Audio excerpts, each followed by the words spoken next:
hello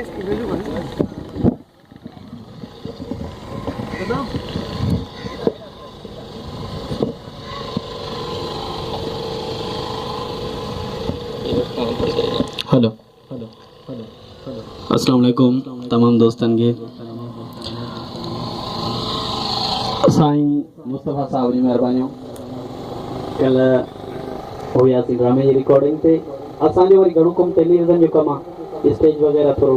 घटि ई कंदा आहियूं साईं जन कॉल कई साईं जो जेकर फारग आयो त पोइ प्रोग्राम मां चयो साईं हाज़िर जेको हाल आहे एतिरो टाइम कोन वठंदासीं तमामु दोस्त आयल हूंदा उन्हनि जो पंहिंजो प्रोग्राम हूंदो नंढड़ी हिकिड़ी शाइरी आहे मज़ा आहे शाइरी जेका मां पढ़ंदुमि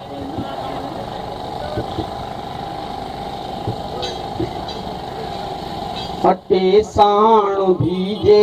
अछो मुंहुं थिए थो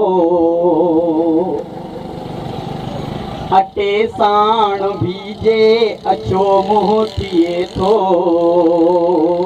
त पाउडर हणा मां ज़रूरी त नाहे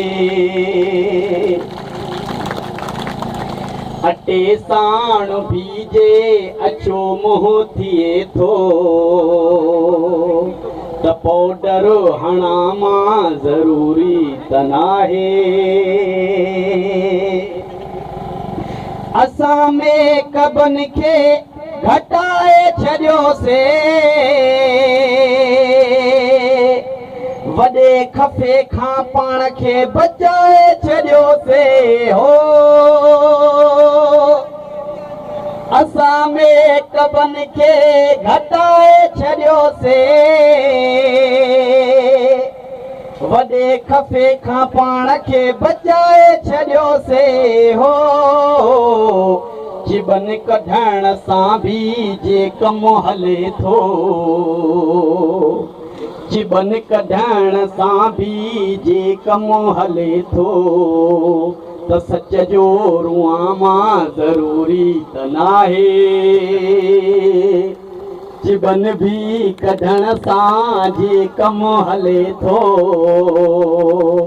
त सच जो रुआं मां ज़रूरी त नाहे कॾहिं ॿोड़ चाढ़ियां कॾहिं ॾियां मुहारो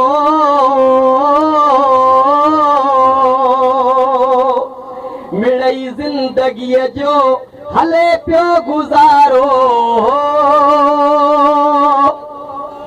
कॾहिं ॿोड़ चाढ़ियां कॾहिं ॾियां मुहारो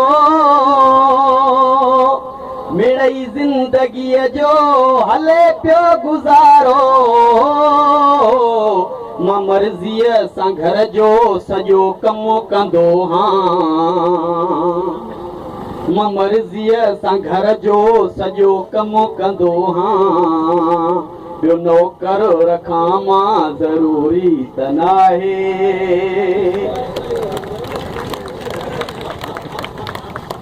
अटे साण भीजे अचो मुंहुं थिए थो